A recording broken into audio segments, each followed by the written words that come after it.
आज की बातचीत एक बहुत ही दुखद खबर से शुरू करते हैं। जी, एक ऐसी खबर जो दिल दहला देने वाली है। सऊदी अरब से एक ऐसी खबर आई है जिसे सुनकर सच में यकीन करना मुश्किल होता है।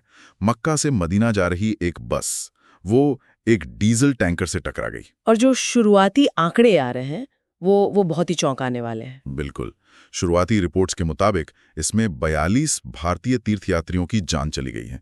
ये वो लोग थे जो उम्रा की पाक यात्रा पर गए थे। हाँ। आज हमारे पास आज तक एनडीटीवी, टाइम्स ऑफ इंडिया और दूसरे कई स्रोतों से रिपोर्ट्स हैं। अब देखिए, हेडलाइन तो शायद ज्यादातर लोगों ने पढ़ ली होगी, पर हमारा मकसद है उस हेडलाइन के पीछे जाना। असल में हुआ क्या था? हाँ, असल में उस हाईवे पर हुआ क्या? क्या ये सिर्फ एक हादसा था या इसके पीछे कुछ और भी है? चलिए इन सब स्रोतों के जरिए इस पूरी कहानी की तह तक चलते हैं। जी। तो सबसे पहले उस पल को समझने की कोशिश करते हैं। तीर्थयात्रियों का एक समूह था, उम्रा यात्रा पूरी हो चुकी थी और वो मक्का से मदीना के लिए निकले थे। एक आम सी बस यात्रा। बिल्कुल, एक आम सी बस यात्रा जो अचानक एक भयानक हादसे में बदल गई। रिपोर्ट्स यही कहती हैं कि उनकी बस सीधे एक डीजल टैंकर से जा टकराई। और यहीं पर मतलब हमें एक पल रुककर ये डीजल टैंकर शब्द पर ध्यान देना होगा। हाँ, ये सिर्फ दो गाड़ियों की टक्कर नहीं है, ये आग के एक विशाल स्रोत से सीधी टक्कर है। आप सोचें, एक बंद डिब्बे जैसी बस जब एक चलते फिरते फ्यूल बम से टकराएगी तो क्या होगा? मतलब बचने का कोई रास्ता ही नहीं बचा होगा। बिल्कुल नहीं। कई स्रोतों में वीडियो फुटेज का जिक्र है जिसमें धुएं का एक बहुत बड़ा गुबार और आग की भयानक लपटें दिख रही हैं। बताया जा रहा है कि आग इतनी तेजी से फैली कि किसी को संभलने का मौका तक नहीं मिला। हाँ, और डीजल की आग वो लगभग 1000 डिग्री सेल्सियस के तापमान तक पहुंच सकती है। इतने तापमान पर तो बस का स्टील का ढांचा भी पिघलने लगता है। और ये सब कुछ ही मिनटों में हो जाता है। कुछ ही मिनटों में। जी, यही वजह है कि ज्यादातर रिपोर्ट्स इस बात पर सहमत है कि इस हादसे में सिर्फ एक ही व्यक्ति बच पाया। इसका मतलब ये नहीं कि लोगों ने कोशिश नहीं की होगी। उनके पास वक्त ही नहीं था। उनके पास कोशिश करने के लिए वक्त ही नहीं था। ये इस त्रासदी का सबसे भयावह सच है। और इस आग और धुएं के पीछे जो कहानी है वो उन लोगों की है जो उस बस में थे। हमारे पास जो जानकारी आ रही है वो दिल दहला देने वाली है। जी। ये सभी भारतीय नागरिक थे और कई रिपोर्ट्स ये इशारा कर रही हैं कि इनमें से ज्यादातर लोग हैदराबाद, तेलंगाना से थे। एक ही शहर के इतने सारे लोग। पूरा का पूरा समुदाय प्रभावित हुआ होगा।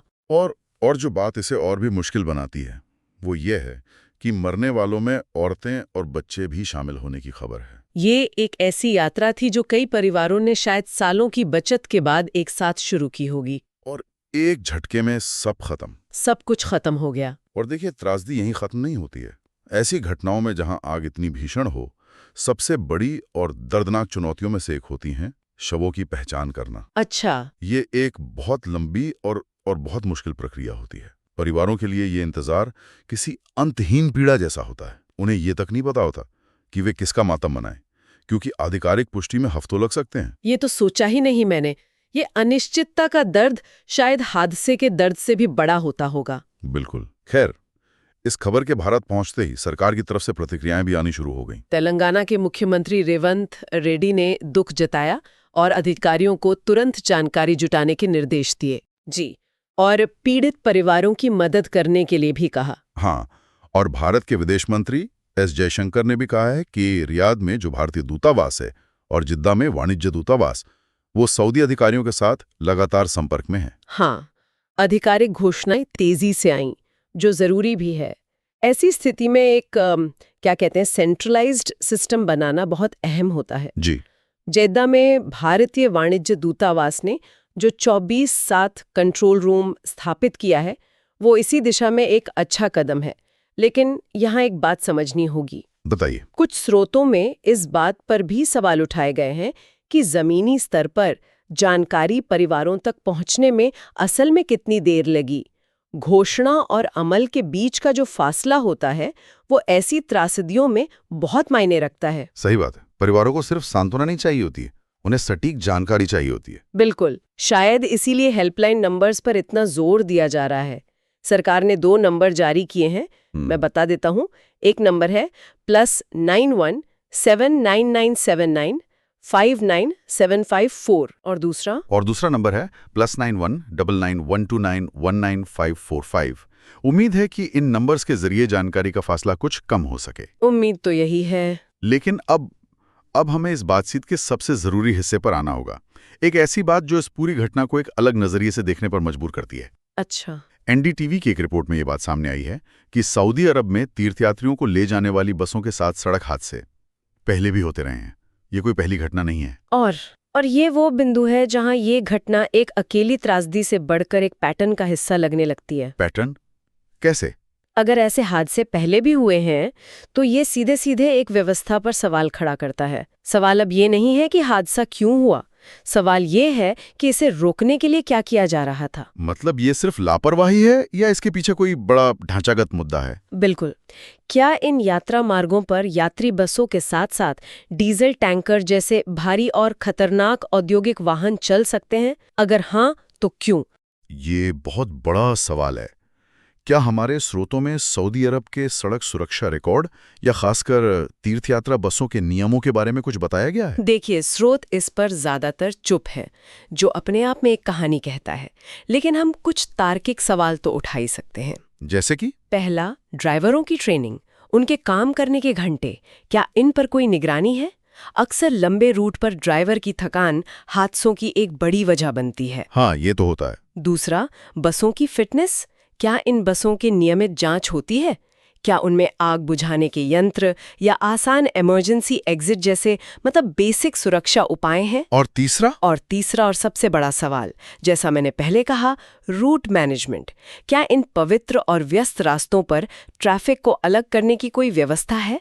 दिन के कुछ खास समय में भारी वाहनों पर रोक लगाने जैसे उपाय, ये सब किए जा सकते हैं? ये सब सुन के तो ऐसा लग रहा है कि ये हादसा शायद टाला जा सकता था। ये सिर्फ किस्मत की बात नहीं थी। एक तरह से हाँ। और एक बात हमें और ध्यान में रखनी होगी, हम जो ये 42 लोगों की मौत का आंकड़ा इस्तेमाल कर रहे हैं जी, ये शुरुआती रिपोर्टों पर आधारित है।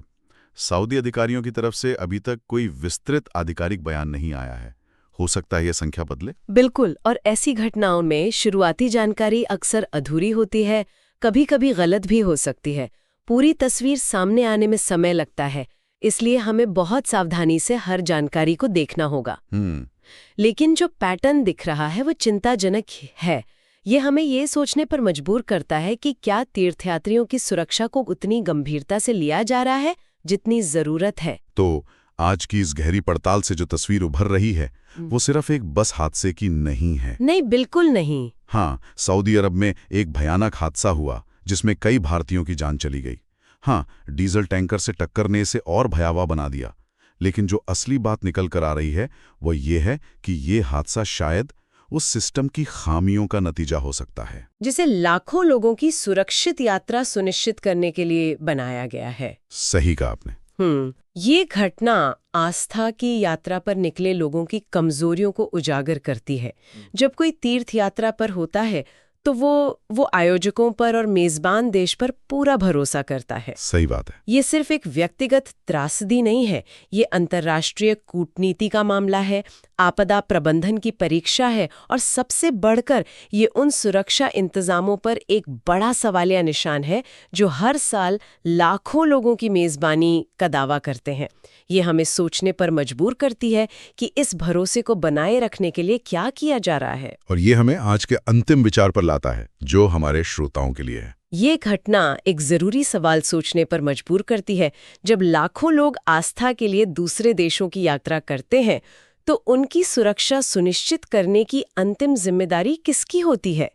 क्या ये यात्रियों की खुद की है कि वे बेहतर टूर ऑपरेटर चुने, या टूर ऑपरेटरों की, जिसके लिए ये तीर्थ यात्राएं एक बहुत बड़ा राजस्व और सम्मान का स्रोत है? तो जवाब क्या है? शायद जवाब इन तीनों के बीच कहीं छुपा है। लेकिन एक संतुलन कैसे बनाया जाए ताकि भविष्य में किसी को आस्था की कीमत अपनी जान देकर न चुका